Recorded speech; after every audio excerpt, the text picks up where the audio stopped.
Главный бой вечера это будет, тоже такая восходящая звезда. Мне нравится этот парень. Также и его брат, это Самат Али Тольтаев.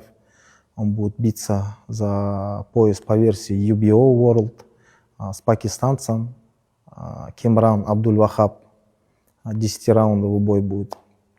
Также ребята из национальной сборной, Дулат Бекбаев будет биться, хочет попробовать себя. Также сейчас хотим, чтобы попробовала себя недавно ставшая чемпионка Азии, это Элина Базарова, потому что я лично как президент, как спортивный функционер вижу перспективы в этой девочке.